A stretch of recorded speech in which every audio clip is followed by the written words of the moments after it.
everyone, Chloe. Chloe has decided to sit in front of me. I know it's been a really long time since I made a video, so I really wanted to make one, and I've gotten a lot of requests about this. So this is going to be a training video on rear end awareness. It's a little known fact that dogs do not naturally have a lot of body awareness, especially in relation to their back legs, because if you think about it biologically, evolutionarily, they are made to run forward. They don't need to know where their back legs are going. Their back legs are just along for the ride. With a lot of service dogs, it's really important that they know where their back legs are so that they don't bump into things. It's also really important because it keeps your dog close to you in heel. It keeps your dog from knocking things over. It keeps your dog aware of where its tail is. It also helps your dog know how to back out of small situations, stay close to you in crowds, and lots of other cool stuff. It's also really fun for pet dogs too, because rear end awareness is the first step to teaching your dog how to spin, how to do a handstand, and a bunch of other cool stuff. So today I'm going to teach you guys rear end awareness basics. Chloe will get out of the way. Chloe and I use positive reinforcement and clicker training. This is a clicker. We got it for like maybe $2 at Petco. It makes a clicking sound when you push it, and it tells the dog they did something right. See, here she comes for a treat. The idea behind clicker training is classical conditioning. I don't know if you've heard of Pavlov's dogs, where the guy rings the bell on the dog's drool. It's kind of the same thing. You click, and the dog knows they did something right. So the theory is that you click while the dog is doing the exact right thing that you are asking for, so that way they recognize that as what you're asking for. And this is really similar to just saying like, yes, good job, good boy, but your voice can fluctuate. The tone of your voice changes, the loudness changes.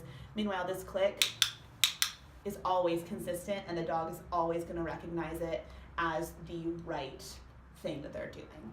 You have to teach them that click means good job. So the way you do that is you load the clicker. Chloe obviously already knows that the clicker is a good thing, but when you first get it, you are going to want to get your dog super happy, make sure they know they're being a good dog. You're being a good girl. Yes, you are. Yes, you are. And then you're going to click, and then you're going to give them a treat. That way they know with the click comes food.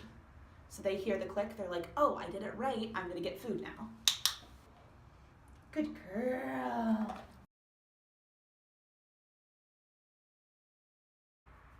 So the first way to teach rear end awareness is with a stool. You can use just about any stool. I think I got this from IKEA when I was getting stuff for my dorm when I first moved in a couple years ago. This is about 8 inches tall and like a foot long. It's gonna depend on how big your dog is. You don't want a stool this big if you have a Chihuahua. You want a stool that's gonna be challenging for them. So this is really good for Chloe, but if you have a Mastiff, it would be way too small. So it's all about proportions. You wanna make sure you have an adequate space around here that she's not gonna bump into things. There's no distractions. There's not really anything else. She thinks I'm popping my knuckles, so she's alerting. Good girl, very good.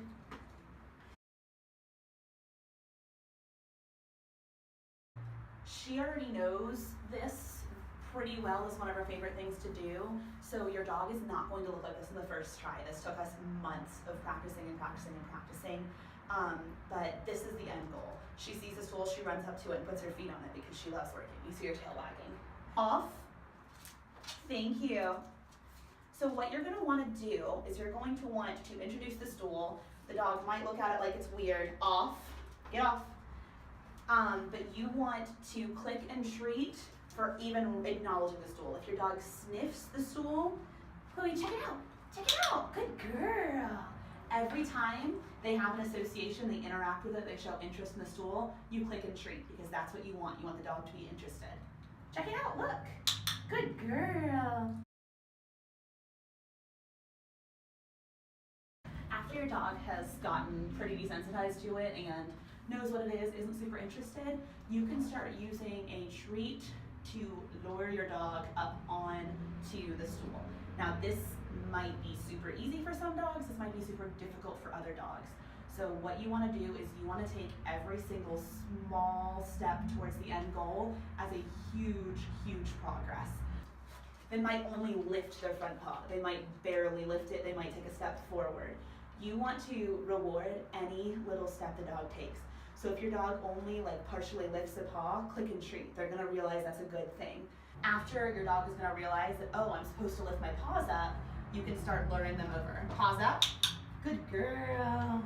So they put their first paw on, you click and treat. You keep luring them and luring them until they do exactly what you want. And this might take days, this might take 2 seconds, this might take months. But the key is persistence, and the key is not pushing them past what they're comfortable with. If your dog has their tail tucked, their ears pinned, and is very clearly uncomfortable, then you're gonna wanna stop and slow down and go back to sniffing it, or go back to just gently putting the paw on there. Once your dog has their front paws up there, you're gonna wanna associate that with a command. So we use paws up, and I also use this hand signal, so kind of like a flip.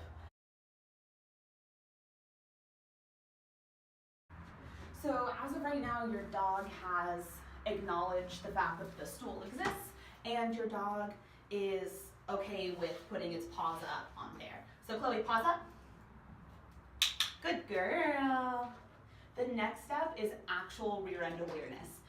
So that means getting them to move their butts. And the way you're gonna do that is you're going to take a treat in your hand, and you're going to put it, she knows what she's doing. Chloe, wait. You're gonna take your treat in your hand, and you're going to move it. Good girl. And you're gonna move it around their heads. Chloe, you can use the buzzword pivot, pivot. Good girl. Pivot, pivot, pivot. Good girl. Now, I only click for Chloe when she gets all the way around and her skin is touching my skin. I don't know if you can see it, it's sort of flappy skin. Because that's where we are. We've worked on it for a long time, that she doesn't need rewarded for smaller steps. However, the first time your dog moves, it is going to be difficult. So what I would suggest doing is having your dog spin in the opposite direction from you. So I typically have Chloe stand, pivot. I have her stand on my left. So what I would suggest doing is holding the treat here and gently stepping into your dog. So if you step into them, they'll feel the pressure on their side, and that'll help them know that they are supposed to pivot in that direction. It might take a while. Again, the first thing you want to do is you want to huge puppy party praise the first motion they have. So your dog might lift up his back leg, and that's when you say, yay, what a good girl. Chloe, pivot, pivot. What a good girl. What a good girl. If you have super high value treats, you can give them then.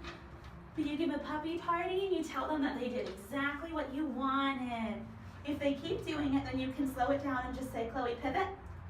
Good girl. She has a hard time going that way, so this has actually worked for us. And eventually they will start to move their back feet on their own. Now I'm gonna have her do a full circle around me. And eventually, if we were to take out the stool from this situation, stop. If we were to take out the stool from this situation, then that could be a spin command. So Chloe, pivot, pivot, come on, pivot, good girl, come on, keep going, pivot, pivot, pivot, pivot, good girl. So see how I tapped her on the side to continue to persuade her to go in that direction, and I use the treat lure. They're going to want to move their whole body towards the treat lure. I don't actually have a treat right now, she doesn't realize it. Come on, come on, good girl, good girl, good girl. Your dog is going to naturally want to face their whole body towards the treat lure. So if you want them to move their butt this way, you're going to want to move the treat the opposite way. So you're good, because they're going to want to follow with their whole body, not just their head. So I work with Chloe on my left side, on this side of me, but it's really important to make sure that your dog can pivot on both sides of you if they're a working dog. So she struggles to move this way more. So this is what we're going to work on. Chloe, with me, pivot, pivot, pivot, pivot. Good girl, with me, And I'm gonna keep telling her the commands. Come on, come on. Good girl, until I get the full circle, which is what I asked for. So you wanna click when you get what you asked for. The first time, you should only be asking for basic paw movement. The second time, you might be asking for her to take a 6-inch step. But right now I'm asking her to make a full circle because I know she can do it. She's done it before. You want to make sure that you are asking them for what they can do that's only a little bit of a challenge. You don't want to make it completely over their head, or your dog's going to be extremely stressed and burn out really, really quickly. So the next thing that we do that Chloe also really likes is called all four. And all four is where she is going to take all four of her little legs and put them on this stool. And that's why you like a stool that's slightly smaller than your dog, so it's a challenge for them to put all four of their paws on it. And that's really important because it gets them to balance a lot. It also gets them to build confidence so they trust themselves on a very small surface. And it does reinforce where their back legs are in space. Yes, it does. Good girl. The first time it happens, your dog might either walk completely over it or hop off and go around. And that's okay. You just want to make sure that you are helping your dog do the right thing.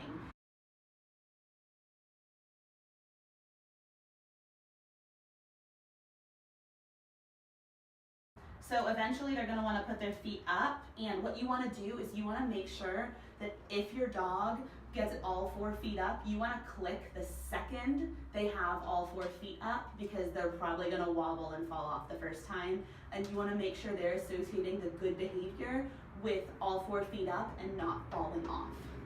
So Chloe, all 4? All 4? Good girl.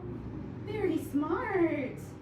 And your dog might go for an automatic sit. She naturally, when the first time she got back up here, went for a sit because it's easier for their legs to be close together if they're sitting down. So now what I'm going to try and have her do is pivot on here. I know she can do it, but we haven't done it on this stool before, so this will be a learning experience for everybody. Chloe, pivot. Pivot. It's okay. Come on. All 4. All 4. Good girl. Good. Good girl. So I'm clicking for her steps in this position. She just got to get her footing right. And if your dog stumbles and falls off, you want to make sure that you're not freaking out and going, oh my gosh, my puppy, is he going to be okay? You also want to make sure that you're not like praising them falling off. If you give them lots of treats after they fall off, then they're not going to understand what they're supposed to be doing. So instead, if your dog falls off, you saw Chloe fall off a couple of times, you want to gently encourage them to get back on and reward them for getting back on. That way they still associate it as a positive place. If your dog has a fall and shows stress signs, you want to relax, take it easy, make sure they calm down, take a break from it, and try and introduce a low level of the same thing before you finish off. But if your dog falls off and freaks out, has a tail tucked, is whining, you want to take a 10-minute break and then reintroduce them to it, have them do paws up, and then call it a day. You don't want to keep pushing them and pushing them to do it if they are worried about it. So the last thing I want to do is called rear up, and rear up is where I would have her she has her paws up, and then rear up would be her having her back feet up. And this is something we haven't worked on, but the idea would be for her to learn eventually to put her back feet up by backing up onto it. So it's getting her comfortable just having her back feet up. Chloe, come. Paws up. Pivot. All 4. Rear up. Rear up. Good girl. So I'm going to reward her for having just her back paws up. Okay, off.